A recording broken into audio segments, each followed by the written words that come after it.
about the structure of our two filamentous proteins, actin and myosin, okay? And we left off describing actin. We mentioned that it had three parts to it, essentially. There was the contractile part, which is actin, and I'll explain what contractile means in a minute, right? So this protein isn't actually contracting, but it's doing the sliding, okay? And I'll talk about what that means in a minute.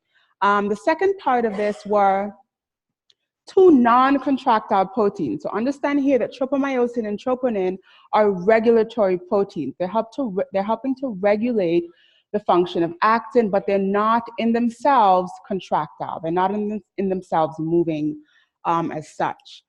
We described the three binding sites on troponin. Troponin was a complex of three proteins.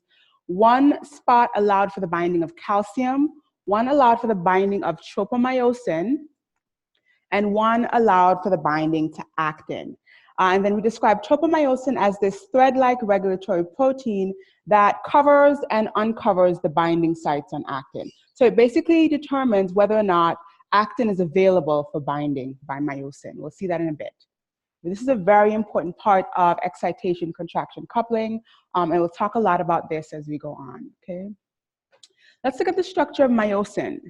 So myosin makes up the thick filament, and there are a bunch of these myosin heads that are sticking out from the center of the sarcomere that form this protein. Now the myosin tail is going towards the M line, and I'll describe that in a little bit, whereas the head is moving towards the I band. And basically myosin are these two filamentous proteins, like these two golf club sticks almost, that are just wrapped around each other. Important to point out here, there are two binding sites on the heads of myosin. One is the binding for ATP. This is the ATPase binding site. That's going to be really important in how muscle contraction is brought about. This is where ATP will bind and donate the energy to actually bring this about. And then the other site is to bind actin. So this protein that we just described, this black area, this binding site, these two areas are where these two proteins will interact at the relative binding sites. So two binding sites on myosin to help it interact with actin and to help it energize this process, okay?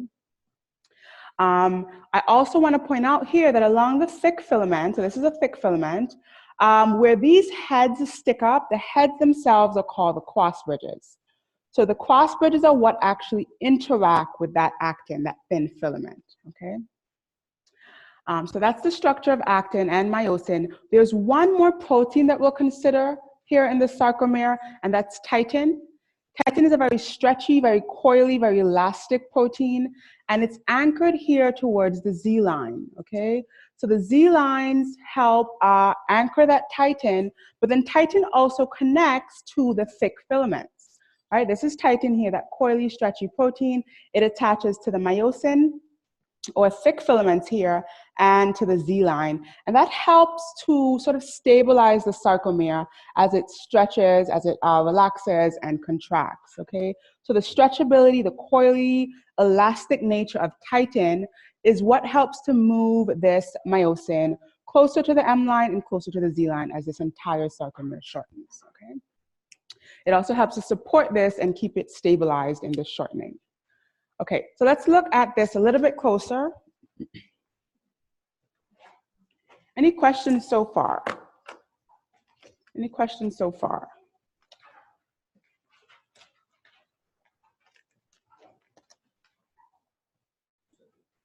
What is it when you want to calcium binds reversibly? Good question. So the reversible binding of calcium means that we don't always want muscle to be continually contracting. So calcium can be bound when it needs to be, when that sarcomere is contracting, and then it can come off, right? So it's going to be reversibly binded, okay? So when you want muscle contraction, it's bound, and then we want muscle to relax, and all that calcium leaves the cytoplasm, the sarcoplasm, then it will remove itself.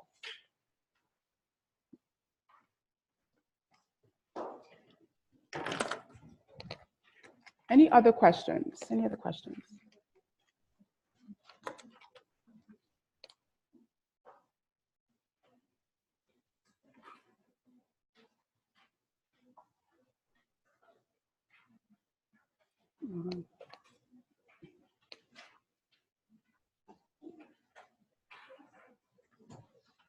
Okay, so we're going to look at the structure of the sarcomere. Okay. And just to remind ourselves here, the sarcomere is a part, and I'll actually draw this out here a little bit. So we have a piece of muscle, right? Any muscle in the body, biceps, triceps. If we zone in and look closely at that muscle, we'll see that they're made of many muscle fascicles, okay? If we zone in those fascicles, we see many muscle fibers.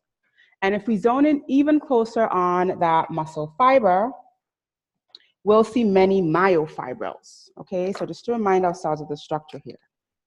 So I'm just gonna label these out. Muscle, this is a fascicle. Can you see that? Okay.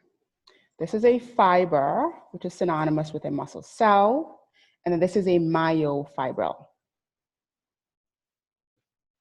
What we're looking at are these repeating units along the myofibrils. These are called sarcomeres, okay? And so let's look at the structure of a single sarcomere. So just one of these repeating units along a myofibril.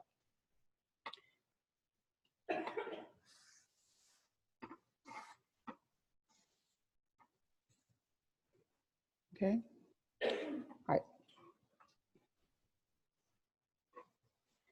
Here I'll put, just so we know, one myofibril equals many sarcomeres. Okay, now along the center of the sarcomere here are our thick filaments, which are made of myosin. Okay, and they kind of stick out like this.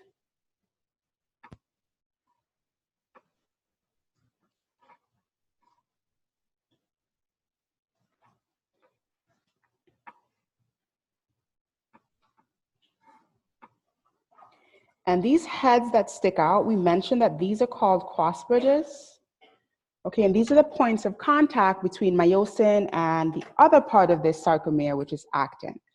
All right, so actin is going to be out to the periphery of the sarcomere. Okay.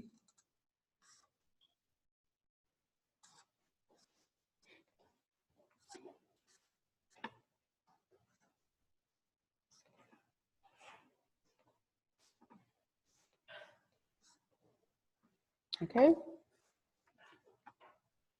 All right, so we got actin, which forms the thin filament. And we've got myosin, which is in the middle, which forms the thick filament.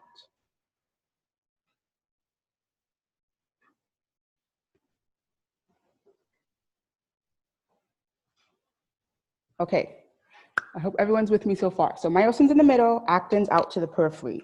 We also have titin, right? We mentioned titin. Titin is this coily protein that is anchoring myosin, or the thick filament rather, by stretching across from the Z line to the tip of that thick filament. Okay, so that's titin. So it's really stabilizing the sarcomere as it lengthens and shortens. Okay, now let's describe the bands and the lines that we talked about. But before we do so, we want to remember that these are histological appreciations, these bands and these lines and these zones, okay? So if we look at muscle under the microscope, this is what we will see. And this is how we understand how muscle moves, by the different staining patterns of these different zones and bands. So along the middle of the sarcomere, where all of these thick filaments, these myosin heads are connected, this is called the M line. Okay, so this is the M line. Whereas out to the periphery of the sarcomere, where these actin filaments are connected in this line, this is called the Z line, sometimes called the Z disc. Okay, the Z line or the Z disc.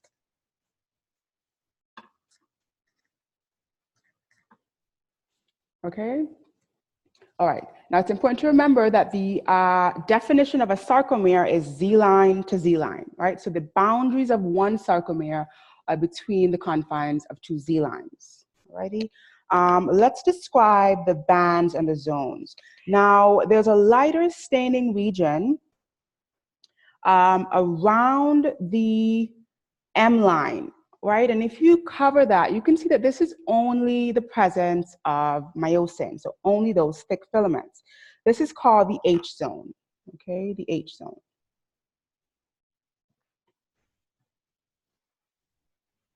All right, and again, I'm gonna cover this so you can see that this is only myosin, and the presence of only myosin is what forms the H zone, right around the M line, okay? Now, if we go even further out, there's an area of overlap, okay? There's an area where actin is overlapped by the presence of myosin. This is called the A band, okay?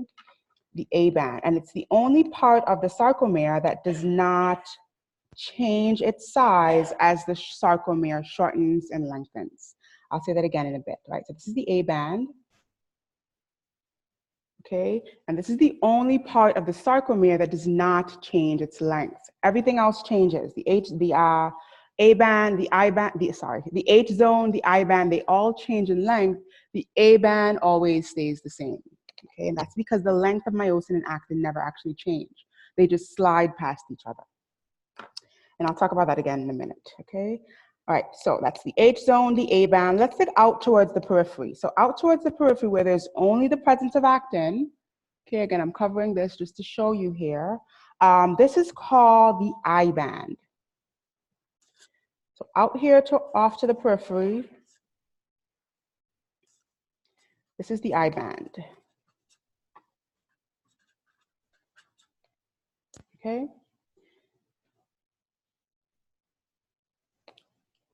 All right, so we have the I band, which is just actin, off to the periphery, and this is around the Z line. So the Z line, remember we said that this is anchoring each of the actin filaments together, okay? And it actually forms this Z-like configuration, hence Z line. The middle of the sarcomere, right around the M line, where there's only myosin, is the H zone. Whereas if we extend this to include the area of overlap, there's the A band, okay? And then we know that there's the Z line and the M line, which are just those strips of connection between these proteins. All right, let's just describe where the cross bridges are. So these heads that are sticking up, we said, are the cross bridges. Label that here. And these are the areas that come in contact with actin, and they actually drag actin towards the M line. Okay, we're going to describe the steps of how this happens, but I want you to get a big picture of what's going on before we get into the steps. So basically, the entire sarcomere shortens when myosin reaches down, grabs onto actin, drags actin closer to the M line. That's going to bring the Z lines closer together, okay? And every time muscle shortens, that's because of the shortening of a single sarcomere. And because these are repeating along the myofibril, the entire myofibril shortens, the entire muscle fiber shortens, the entire fascicle shortens, the entire muscle shortens, okay? So this is really the level of what's shortening to bring about muscle contraction.